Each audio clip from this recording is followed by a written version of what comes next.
Hi అండి, నమస్తే. Welcome back to my channel. ఇవాళ వీడియోలో అటుకులతో ఉప్మాను టేస్టీగా ఎలా తయారు చేయాలో చూపిస్తాను. దీన్ని మార్నింగ్ బ్రేక్ఫాస్ట్గా 5 నిమిషాల్లో ప్రిపేర్ చేసుకొని తినవచ్చు. టేస్ట్ అయితే చాలా బాగుంటుంది. ఇంకా ప్రాసెస్ ఏంటో చూసేద్దాం. ముందుగా ఇలా ఒక బౌల్ తీసుకొని దీనిలోకి 2 కప్పులు అటుకులను వేసుకోవాలి. ఇప్పుడు నీళ్లు పోసుకొని ఇలా 2-3 నిమిషాల పాటు సోక్ చేసుకొని వీటిని శుభ్రంగా వాష్ చేసి ఇందులో నీళ్ళన్నీ వంపేసుకొని వీటిని ఇలా ఒక చిల్లుల గిన్నెలోకి శుభ్రంగా నీళ్ళేమీ లేకుండా తీసుకొని పెట్టుకోవాలి. ఇప్పుడు స్టవ్ ఆన్ చేసి ఒక ప్యాన్ పెట్టుకొని దీనిలోకి 1 టేబుల్ స్పూన్ ఆయిల్ వేసుకొని అలాగే 1/2 కప్పు పల్లీలను వేసుకోవాలి.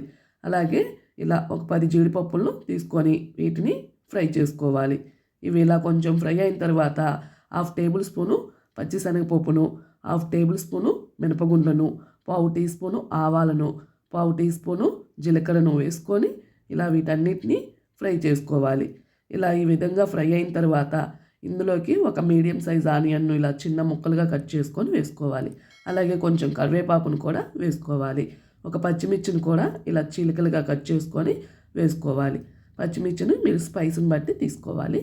ఇప్పుడు ఇందులోకి 1/2 టీ స్పూన్ పసుపును అలాగే రుచికి సరిపడా ఉప్పును వేసుకొని ఇలా 1 మినిట్ పాటు ఫ్లేమ్ని లోలోనే ఉంచుకొని అడుగంటకుండా కలుపుకుంటూ ఉండాలి. ఇప్పుడు మనం ముందుగా కడిగి స్ట్రెయిన్ చేసుకున్న అటుకులను యాడ్ చేసుకొని బాగా మొత్తం అంతా కలిసేలాగా కలుపుకోవాలి. ఒకవేళ సాల్ట్ సరిపోదు అనుకుంటే ఈ స్టేజ్లో కొంచెం చూసుకొని యాడ్ చేసుకోవచ్చు. ఇలా 5 నిమిషాల పాటు బాగా కలుపుకున్న తర్వాత సన్నగా తరిగి పెట్టుకున్న కొత్తిమీరను కూడా వేసుకొని ఒకసారి అంతా కలుపుకొని స్టవ్ ఆపేసి ఇలా ఒక సర్వింగ్ ప్లేట్లోకి సర్వ్ అవుట్ చేసుకోవటమే. దీంట్లోకి ఇలా లెమన్ని పిండుకొని సర్వ్ చేసుకోవచ్చు. ఎంతో టేస్టీగా హెల్తీగా అటుకుల ఉప్మా రెడీ అయిపోయింది. దీన్ని మార్నింగ్ బ్రేక్ఫాస్ట్గా 5 నిమిషాల్లో ప్రిపేర్ చేసుకోవచ్చు. పిల్లలకి స్కూల్కి స్నాక్స్ బాక్స్లో కూడా చేసి పెట్టవచ్చు. ఎంతో ఇష్టంగా తింటారు. టేస్ట్ అయితే చాలా బాగుంటుంది. మీరు కూడా ఈ రెసిపీని ఒకసారి ట్రై చేసి ఎలా వచ్చిందో కామెంట్ బాక్స్లో మీ ఫీడ్బ్యాక్ని తెలియచేయండి. మీకు ఈ వీడియో నచ్చితే ప్లీజ్ లైక్ చేయండి. మీ ఫ్రెండ్స్కి రిలేటివ్స్కి షేర్ చేయండి.